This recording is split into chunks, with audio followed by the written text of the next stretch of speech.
Hello, welcome back to another episode of Smart Prosperity, the podcast, a bi-weekly show about the green economy in Canada, the current affairs, the politics, the business, the technology, and the ideas at the intersection of the environment and the economy.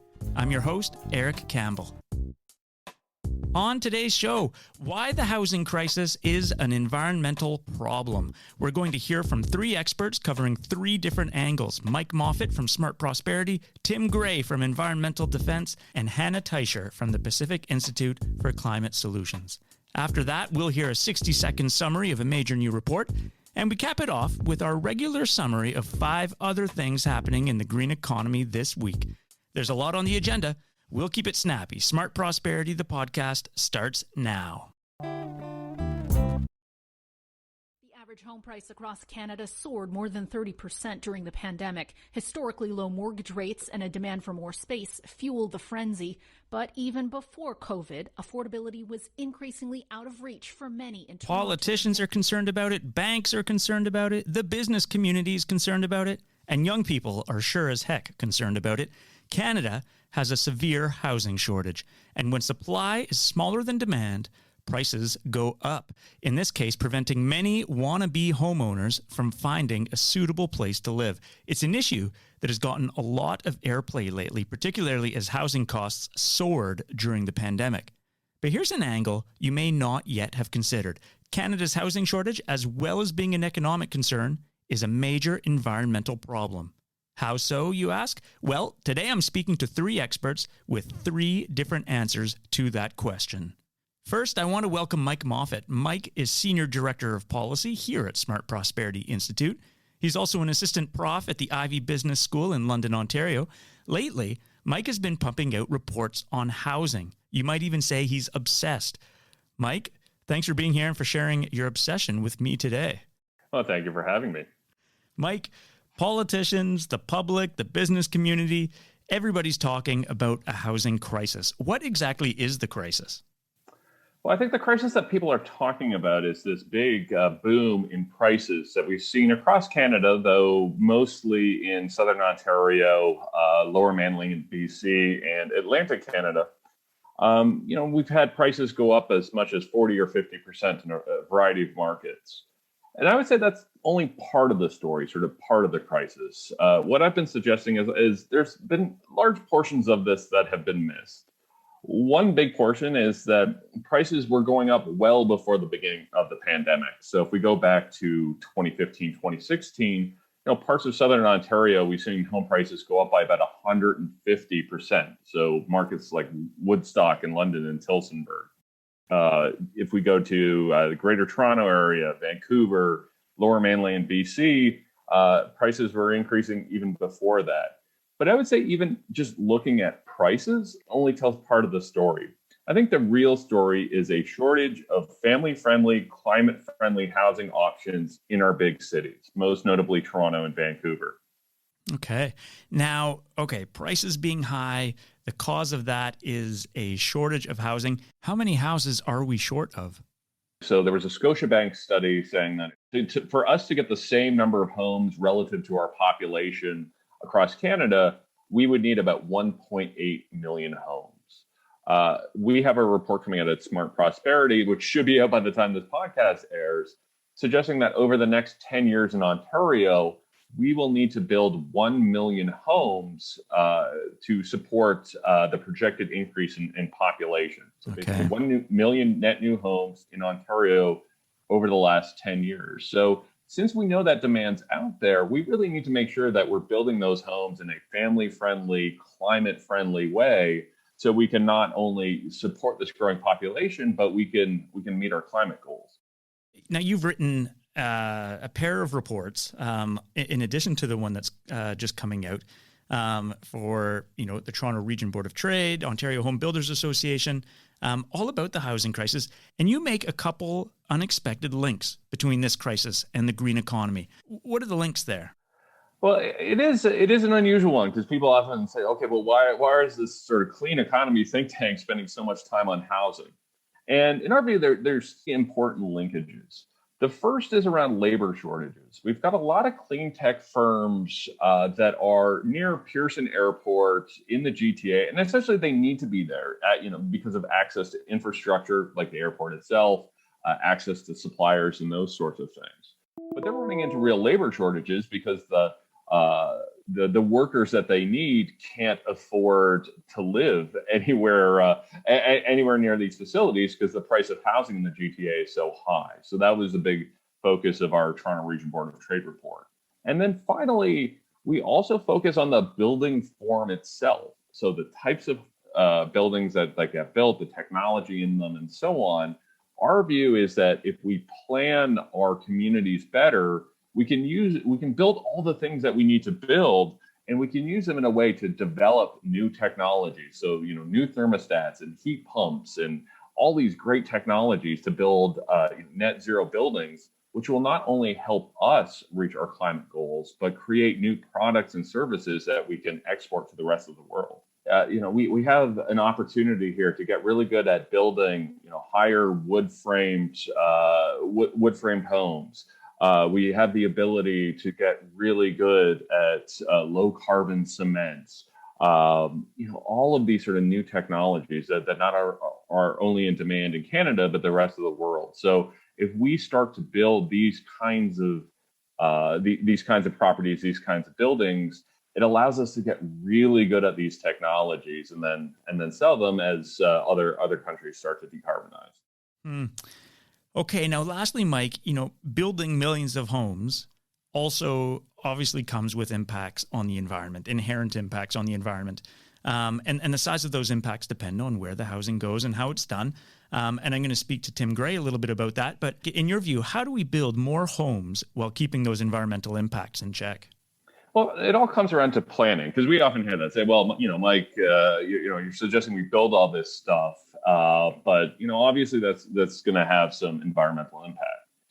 And our view is that eventually that's going to get built anywhere. You can't just tell an entire generation of 20-somethings that there's nowhere for you ever to live, and you're going to have to live in tents or what have you. And we're already unfortunately seeing an increase in homelessness and evictions in parks and that kind of thing. So it's not a socially or economically or politically sustainable solution to say, don't build. So our view is that if we plan for the building, then we can make sure that we have walkable communities, that we have the sort of missing middle, sort of medium density communities, that we build communities on transit lines so people have options other than cars. If we don't plan, then the houses are going to get built wherever it's easiest to get built. And right now, it's easiest to build on former farmland. So that's our view, that we shouldn't think about this in terms of building versus non-building, but rather building in a planned, in a family-friendly, climate-friendly way, versus just let whatever happens, because we know what's going to happen there. It's going to be this loss of farmland, this long commute, and grandma and grandpa never getting to see their grandkids. Mike, that's a great segue to my next guest. Thanks for weighing in with these insights of yours. Oh, thank you for having me. Okay, that was Mike Moffat from Smart Prosperity Institute. Now, building millions of new homes also has an inherent environmental footprint. To explain that angle of the housing crisis, I've got Tim Gray on the line. Tim is the Executive Director of Environmental Defence, one of Canada's foremost environmental advocacy organizations. Tim, thanks for being here. No, thanks for having me. Tim, we just heard from Mike Moffat that we need to build, millions more homes to keep up with population growth in Canada over the next several years, and that we need a plan for where to put them, or they'll end up where we don't want them. From an environmental perspective, where do we not want millions of new homes built? Yeah, well, thanks for acknowledging the fact that, I think everyone who works in this space is concerned about making sure that we can build some new homes, because as you know, we have a real housing problem in this country. But the question about where is really, really important. So, the places that they need to go is inside our existing urban envelopes. Almost all of our cities could increase their density greatly, and in fact would benefit greatly from doing so. and even some of our bigger cities included, like Toronto. There's lots of opportunity for greater density in those places. So, in short, we should be concentrating the development of that housing inside our existing urban boundaries and not putting in place policy that actually forces new development onto areas outside of our cities. And yet, so, the best place to put this housing is within urban boundaries, and yet most housing is being built outside of urban areas. I was looking at a CMHC report, CMHC being Canada's National Housing Agency, for listeners not familiar with it. And they reported earlier this year that there was a 38% jump in construction of single-family detached homes, almost all of which was happening in the suburbs. What's wrong with the suburbs anyway? Yeah, it's interesting. I mean, sort of what's wrong with the suburbs. I mean, this isn't like an aesthetic thing. This is, a function thing. Single family homes built out in the middle of nowhere on farmland. I mean, obviously it has massive impacts on farmland. And if you think of Southern Ontario or, Southern Alberta or the Lower Mainland in Vancouver, these areas coincide with our best agricultural land. And, sometimes in Canada, we have this idea, oh, well, we've got so much land, what does it matter? Well, what matters is that, only about 6% of Canada is arable, and the best quality arable land is a subset of that. And guess where it is? It's around all of our major cities. So that's a huge loss. And of course, in addition, from an urban growth form perspective, allowing cities to grow in a way that they're very, very low density means that they're not suitable for developing transit.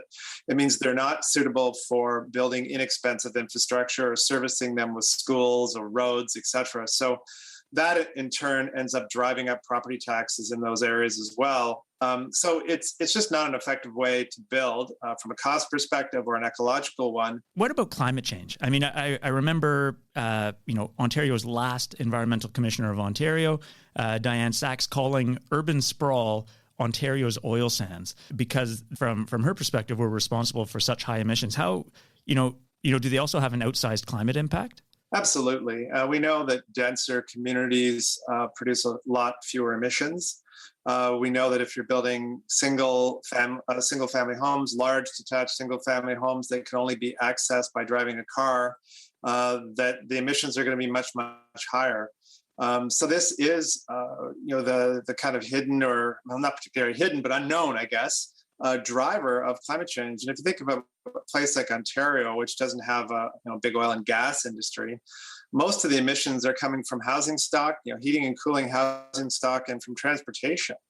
So if you're encouraging a growth form that is going to make those areas ever more energy inefficient and dependent on single vehicle transportation, you are not bending the curve on climate emissions. You're actually just setting things up to make it very hard to bring them down, because once these communities are built, once you have this housing stock in place, new highways, you're kind of locking it in.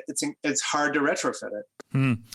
Okay, so it sounds like everybody's agreed we have to build millions of new homes over the next 10 years. What's the way to build millions of new homes with the least environmental footprint? Yeah, and I think this is the key challenge, but it's an interesting one, and it has huge benefits if it can be done right. I think sometimes the best way is to think of an example of a place where this could play out really, really positively. And if you think of Hamilton, where we're doing a lot of work with Environment Hamilton and other community groups there, because they're in the midst of developing their new municipal comprehensive plan there. Downtown Hamilton is just ripe for having more housing built. And, that's a combination of housing that is suited for the downtown core, such as multi-story buildings. But it's also a great place along all of those main streets that are in that city that are massively underutilized to build, 4 or 5 story buildings that have 3 stories of residential and then street level retail. There's huge opportunities to have row houses and stack towns. And you could put all of the planned growth for Hamilton in downtown Hamilton very easily and have lots of room left over. Yeah, and I know environmental defense in this area is very focused on the policy landscape in Ontario in particular. What's an example of kind of the policies we don't want to see? And maybe what's an example of the kind of policy we would like to see?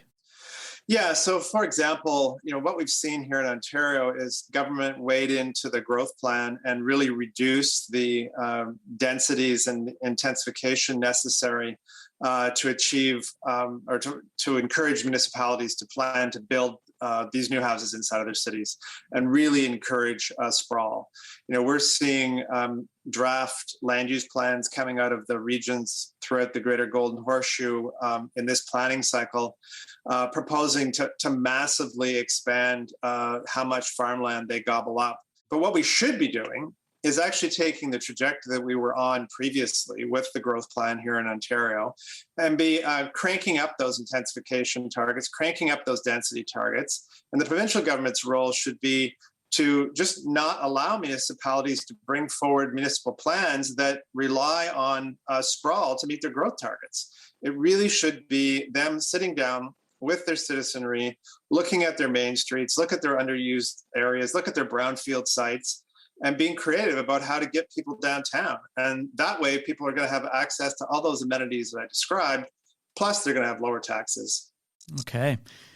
Tim, thanks for this. So, the best place to build millions of new houses is within existing urban boundaries and close to downtowns. Thanks for sharing some insights with us today. Thanks so much. It's been fun.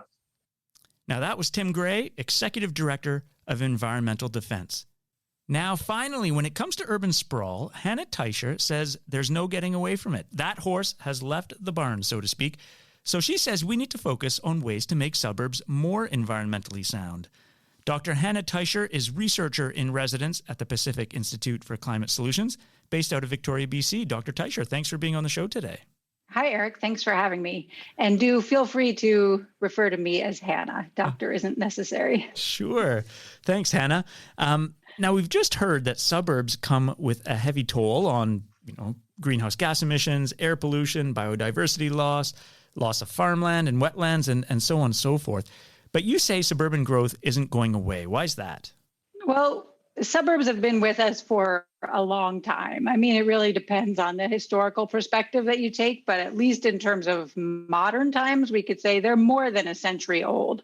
As long as there have been industrial cities, people have also been trying to get out of those cities, at least, anyone who has the means. And so the suburbs have always been this attractive escape, this kind of in between city and country that maybe gives you the best of both worlds, gives you some of that green space that you might not have in a dense urban center, and people still want that. So it's not really going to go anywhere. I mean, at the same time, if you think about it, we're not going to get rid of the suburbs that we have. I mean, what would that really mean? So the best option now is to make all of those existing suburbs better.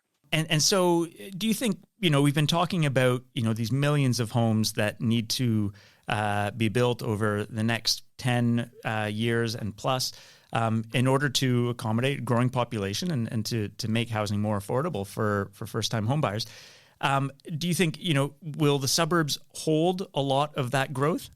Yeah, I think that they will. I mean, I think that housing is going to have to happen throughout an urban region. So some of it will be in the city center, and then it could be in multiple layers of suburbs, anything from those inner suburbs that are from the 1920s to the 1970s, and then the more recent suburbs. We need more housing throughout.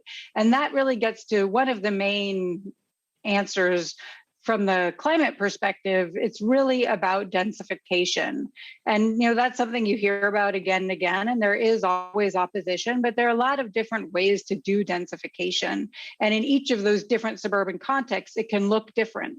So it can mean adding a unit or two to an existing lot, or it can mean doing some row house developments or some smaller scale apartment buildings. There are all kinds of different forms that density can take. It doesn't just mean towers.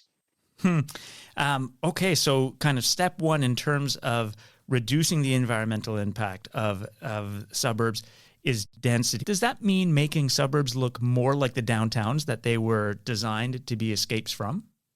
Well, not really, because I mean, if you look at a downtown core in Vancouver or Toronto, it is about tall towers, and maybe you have that podium of row houses, but that's got a very distinct urban feel, where you're in this kind of vertical chasm with this major street wall. And density does not have to feel that way. It can be about adding another unit to a back of a house, adding a unit on top of a garage, building some row houses, or like I said, those smaller apartment buildings that are maybe 3 or 4 stories high. That creates a very, very different feeling than having these continuous streets of 20 and 30 story towers. So it's really not about making the suburbs like the cities. Okay, so densifying the suburbs, what else can we do to make suburban growth a little bit more environmentally friendly? Well, one key part of densification is also adopting more compact forms. So that means that the buildings themselves are more compact, and units may be closer together, but also that the units tend to fall on the smaller size. Over the 20th century, we saw a ballooning of housing size, up to the McMansion, and we saw a reduction in the number of people living in a household. And so that meant that there was a larger and larger floor area per person. And that floor area means more emissions.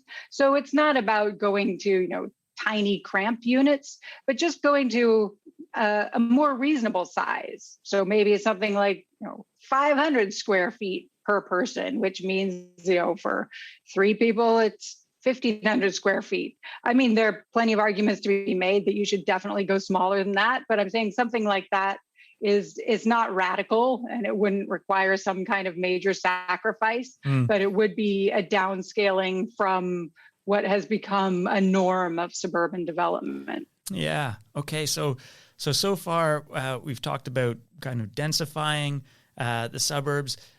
Second, also, in terms of the new houses being built in the suburbs, reducing their living area a little bit, so that's a little bit more in line with what we see in downtown neighborhoods. What's another solution for making suburbs a little bit more environmentally friendly?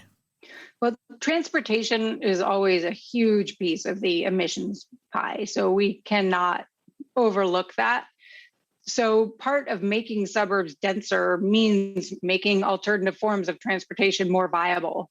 So that means public transportation, just buses, possibly light rail, but also active transportation, walking and biking, and then designing neighborhoods or retrofitting and redesigning neighborhoods so that it is easy to get around by those modes, so that it doesn't require some extra effort, but it's actually nice to walk or bike or take transit, so that becomes more of a default option rather than just the car. Right. And so in terms of getting people out of their cars, because we've heard that, the emissions from transportation are one of those things about suburban neighborhoods that really make their climate footprint so much bigger than downtown neighborhoods. Dr. Teicher, thank you so much for sharing some of these findings with us today and helping round out our conversation on housing in Canada.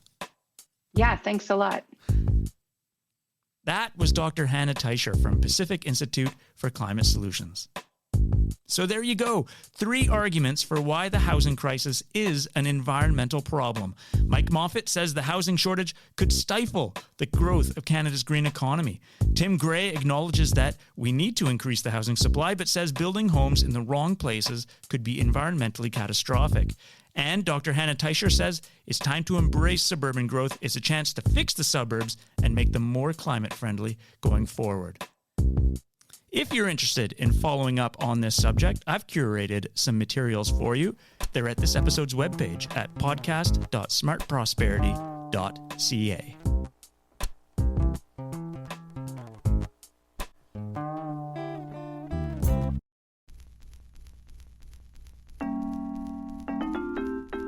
Now it's time for the 60-second report. It's something we do every show. It's where we invite the author of a major new report to sum it all up in, 60 seconds or less. This week, we're featuring a new working paper on carbon pricing titled Carbon Pricing Costs for Households and the Progressivity of Revenue Recycling Options in Canada. To sum that up, here is co-author Jennifer Winter from the University of Calgary. In an effort to help people understand the household impact of carbon pricing in Canada, we present estimates for each province and by income decile. We present estimates of costs by energy type, the total cost from carbon pricing, the value of a rebate under different rebate mechanisms, and the net effect on Canadian household budgets. We look at 4 revenue recycling options. The first is a means-tested sales tax credit increase. Second is a lump sum dividend. Third is a sales tax rate reduction. And fourth, an increase in the basic exemption for personal income taxes. And so we look at the distributional impact and the progressivity of each revenue recycling option. We find the carbon tax is generally progressive, even without revenue recycling. The GST rebate and lump sum rebate are progressive. The sales tax rate reduction is mostly regressive, and the income tax change is regressive.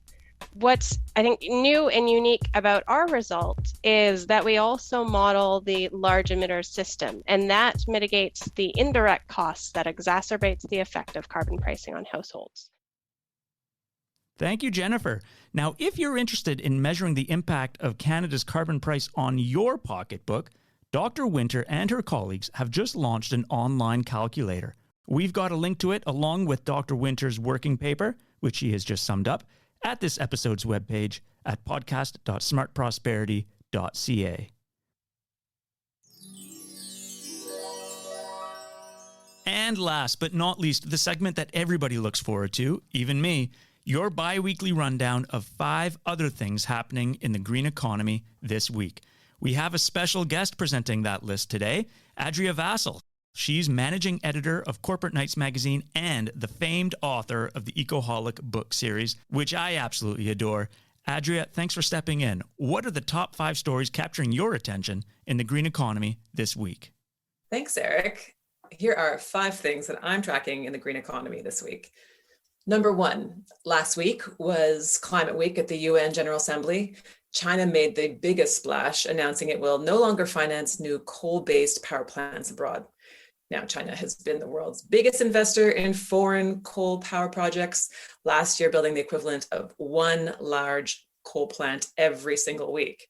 While details were still lacking, there is hope that this announcement could single-handedly halt the growth of coal power around the world. Number 2, also at the UN meeting in New York last week, President Joe Biden announced that the US will double its climate aid contributions. Now, this is big news since climate aid is crucial for helping less developed countries adapt to the climate crisis and transition to a greener economy. The World Resources Institute noted, however, that even with this doubling, the US climate aid contribution will remain significantly lower than the European Union's. Number 3, a new report from the European Central Bank says that transitioning to a low carbon economy will cost less than dealing with the catastrophic impacts of climate change. According to the bank report, more frequent and severe natural disasters could shrink Europe's GDP by 10% over the next few decades. On the other hand, the report says decarbonizing the economy would only involve up to 2% of GDP. Number 4, while we already know that today's children will be disproportionately affected by the impacts of the climate crisis, a new study out of Belgium calculates just how much. According to the study, a child born in the year 2020 will experience 7 times more heat waves, twice the number of wildfires, 2.6 times more droughts, and almost 3 times as many crop failures as someone born 60 years earlier. And number 5 this week, Ford Motors announced a massive investment into electric vehicles, further signaling the auto sector's transition away from fossil fuel cars. The announcement made on Monday was to spend $11.4 billion to build 3 new battery factories and 1 electric vehicle manufacturing plant, all in the US. The company says it is the single biggest investment it has ever made. Thanks. I am Adria Vassal, and those are the 5 things I'm watching in the green economy this week. Thank you, Adria, for making a special cameo on Smart Prosperity, the podcast, and presenting that list of 5 other things happening in the green economy this week. Corporate Knights magazine and website is a wonderful source of ongoing news and stories in the green economy. For those listening at home, if you don't already have it bookmarked in your browser, I strongly recommend it. That's it for another episode of Smart Prosperity, the podcast. As usual, I want to remind you that the views shared on this podcast are not necessarily those of Smart Prosperity Institute. We just like having smart, evidence-based conversations about the green economy. I'm Eric Campbell. I'm broadcasting from the lands traditionally stewarded by the Algonquin Anishinaabe people. I want to thank the University of Ottawa for providing a very fancy podcast studio that I can broadcast from. Thanks again for listening. The next episode is out October 13th. Happy Canadian Thanksgiving, everyone.